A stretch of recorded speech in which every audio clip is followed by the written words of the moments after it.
Bueno, continuando con nuestra reflexión sobre cómo abordar esos problemas reales a través del currículo, nos encontramos entonces con algunos planteamientos y recomendaciones que nos hace Kemis, citado incluso por Steinhaus, en donde nos dice que la teoría crítica del currículo coloca a los participantes del proceso educativo en el centro de ese conjunto de relaciones que se van dando con esas comunidades, pero no simplemente como objetos de análisis, sino como sujetos cognoscentes, activos, no solo como productos de la historia educativa, sino también como sus propios agentes, refiriéndose, por supuesto, a todos los actores, entre ellos, pues, no solamente los investigadores o los docentes o los directivos, sino principalmente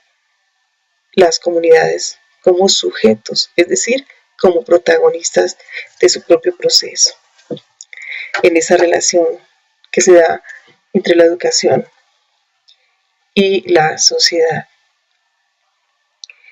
Exalta de manera muy particular e importante, pues, la necesidad de dar valor a las relaciones marcadas por los valores,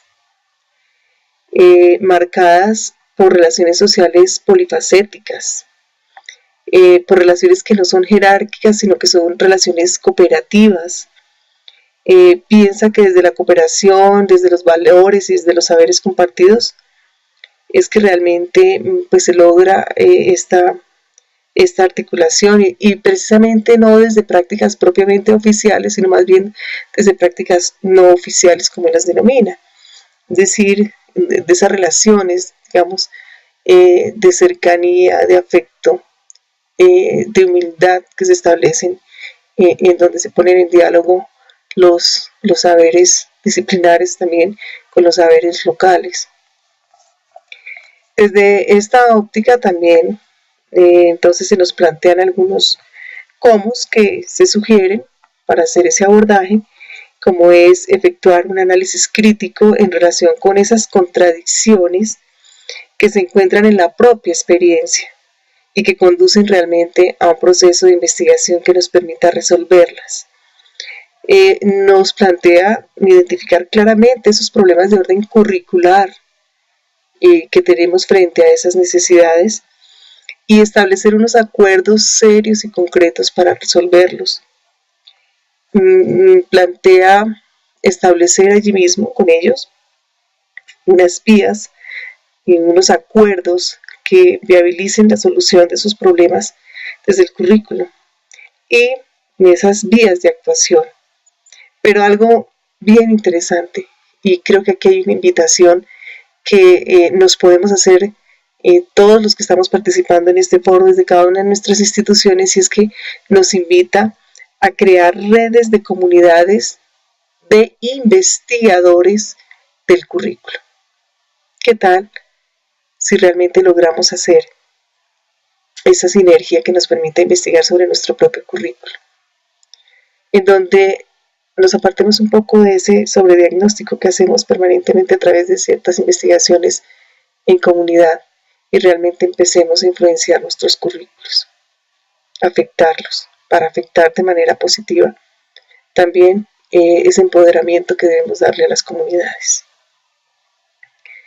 Por otro lado, no olvidemos que también hay un, digamos, gran pensador, como es Orlando Falsborda, que frente a esto también tiene unos planteamientos, y entonces él nos dice que definitivamente hay que observar la realidad para poder generar una reflexión sobre la propia práctica educativa, que siempre se debe pensar en el desarrollo de una planificación de acciones para la mejora de esa práctica pedagógica, y que la sistematización de la experiencia y la reflexión en y sobre la acción para la producción de conocimientos es fundamental en ese nexo que tenemos con la comunidad.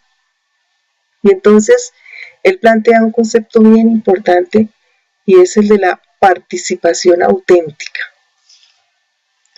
La participación auténtica en la que en sus propias palabras, se combinan o dialogan diferentes tipos de conocimientos, por ejemplo, la erudición académica y la sabiduría popular. Esto a la vez permitió elaborar novedosas herramientas de investigación y docencias tales como el diálogo intergeneracional, los sondeos en grupos o simposios, los mapas culturales, el uso de archivos de baúl familiar, la imputación y la triangulación. Fíjense cómo también nos está planteando un cómo abordar esos problemas reales desde el currículo, mediados por procesos de investigación e interacción con la comunidad. La UNAD, en su experiencia, también ha logrado llegar a algunas conclusiones frente a esa relación que debe establecer con las comunidades y también tiene unos planteamientos frente a un cómo. Entonces, ha propuesto también desde el documento CISNES algunas acciones como las siguientes. Plantea el análisis del contexto geopolítico, socioeconómico y cultural, la descripción y estructura administrativa de la organización, caracterizar a los participantes, plantear principios articulados también a los principios que orientan las organizaciones en ese conjunto de valores, en esas relaciones de cooperación solidaria que se dan entre los miembros de una comunidad y que deben darse también entre la relación educación-Estado, universidad-Estado mejor, o institución de educación superior-Estado todavía mejor.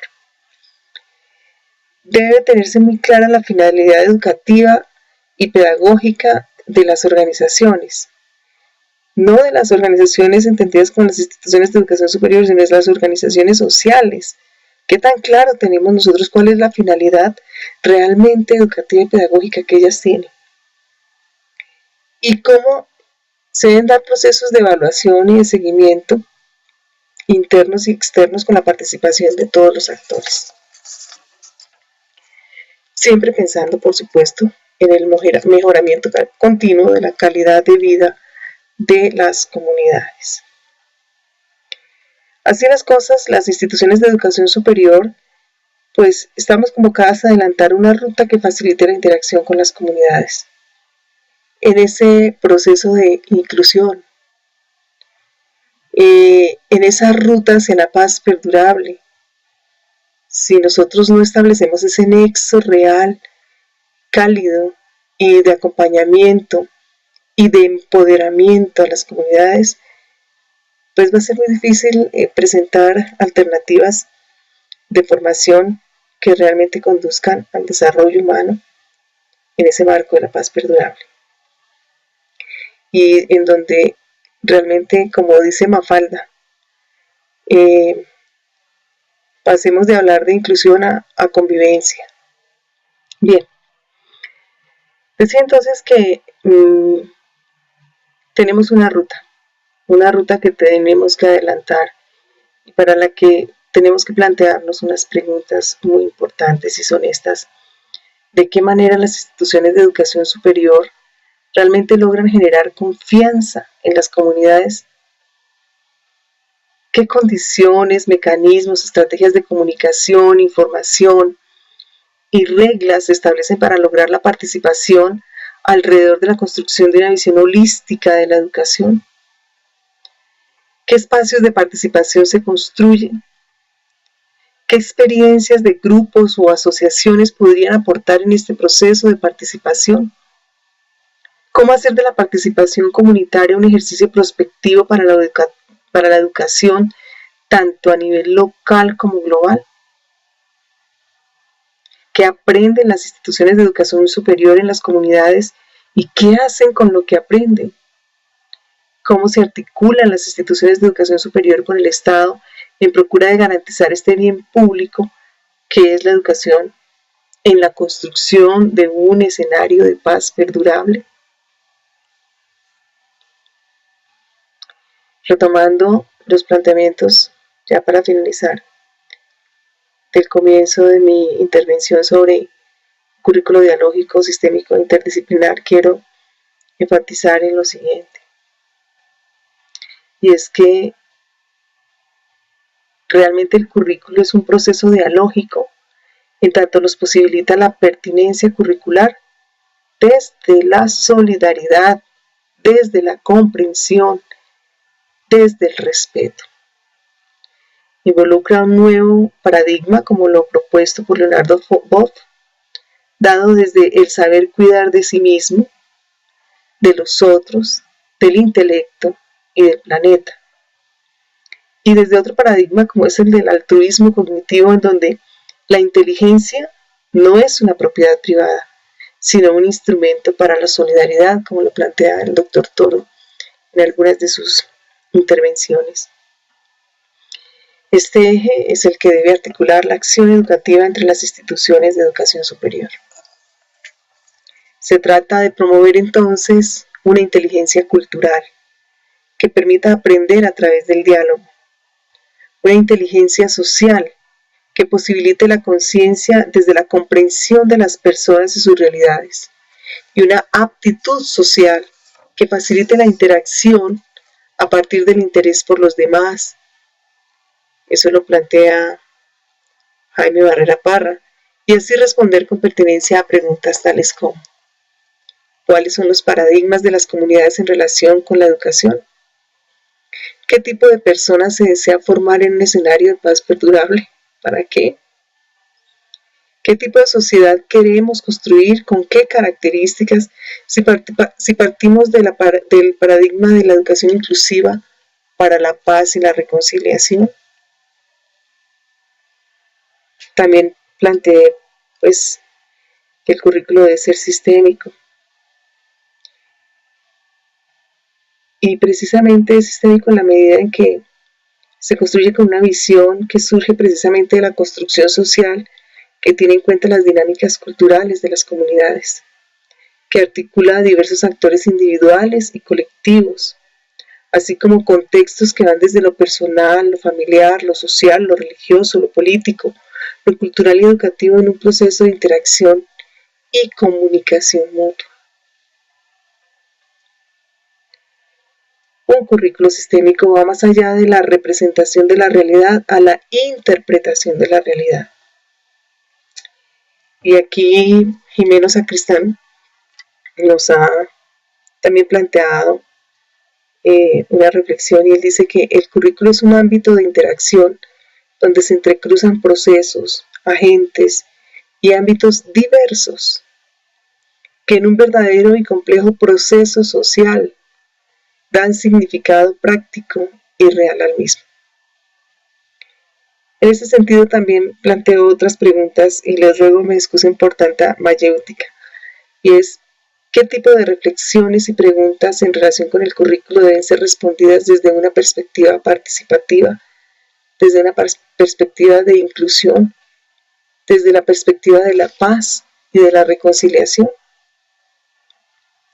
¿Qué compromisos podrían establecer las comunidades de educación superior desde el currículo para el bien de esas mismas comunidades? Y cuando planteamos que el currículo debe ser interdisciplinar y problemático,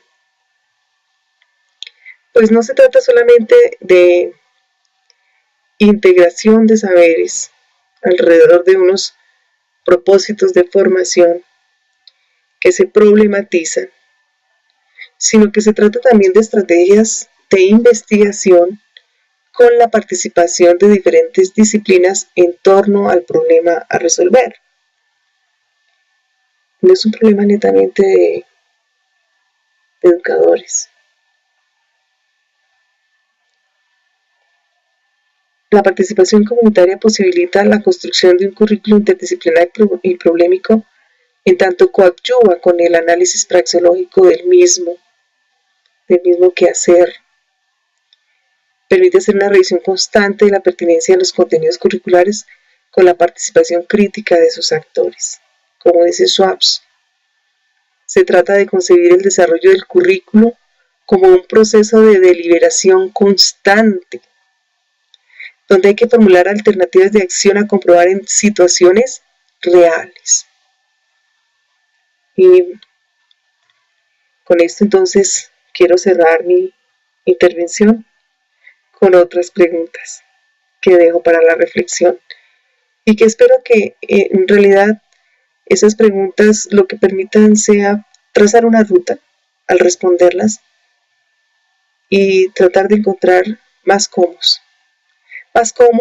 y menos discurso. Y una de las preguntas que planteo, o algunas de las preguntas que planteo mejor serían, ¿cuáles son los problemas globales que las instituciones de educación superior deben abordar desde el currículo? ¿Cómo incorporan las instituciones de educación superior al currículo los saberes locales en esa construcción de sentido que tiene la educación en un escenario de inclusión y solidaridad para la paz y la reconciliación?